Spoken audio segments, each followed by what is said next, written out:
Puerto Rico has been fighting for freedom for over 125 years. Here's what the U.S. doesn't want you to know. Puerto Rico was a colony of the Spanish Empire for centuries, but in 1898, a little over a week after Puerto Rico began operating a new but semi-independent government, the United States invaded the island as part of the Spanish-American War, taking control since we saw it as strategically valuable for military purposes and for expanding our imperial influence in Latin America. We then set up a military government, half of which was made up of Americans, so U.S. businesses could be prioritized over the public good, and after seizing thousands of acres from small native farmers, the military built several installations which were used for decades of naval exercises, leading to environmental contamination and significantly higher cancer rates for those living nearby. Eventually, a civilian government was established, all of which was appointed by the U.S. president. In 1917, Puerto Ricans were granted U.S. citizenship with no voting rights, but they were eligible to be drafted to serve in World War I. In 1937, an unarmed protest against U.S. rule resulted in the killing of 19 Puerto Ricans at the hands of their police force, which we controlled. In 1950, when nationalists revolting against what they viewed as a new colonial constitution, we deployed 4,000 troops, 10 fighter planes, and several 500-pound bombs, destroying neighborhoods, killing and wounding dozens, as well as imprisoning and torturing anyone supporting the revolt.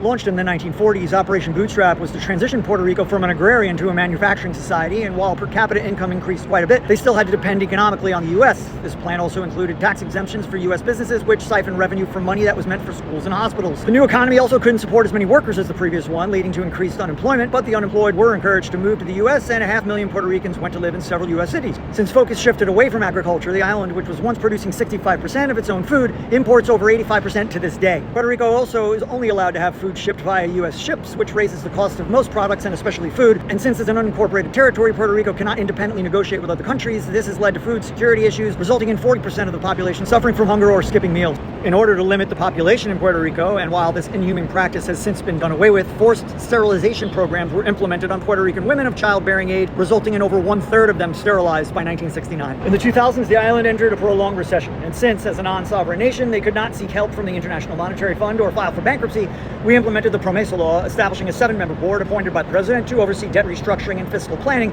with no input from Puerto Ricans on their own economic direction. Since Puerto Rico is highly susceptible to natural disasters, and since the U.S. government's response has been slow and inadequate, there have been prolonged humanitarian crises. And as recently as 2017, after Hurricane Maria, which claimed over 4,000 lives, the U.S. military took over a week to arrive, and the U.S. has comfort over a month to dock. The U.S. government has encouraged high net worth individuals to move to Puerto Rico in order to exploit tax incentives, leading to foreign investors buying up land for luxury developments, pricing out locals in many areas. And as poverty increases while property values rise, many Puerto Ricans face obstacles to affordable housing. To this day, Puerto Rico is what you may call a rebranded form of neo-colonialism. And while the people can move freely to the U.S., residents of the island who may not be able to afford to move cannot vote in federal elections, nor do they have any representation in Congress.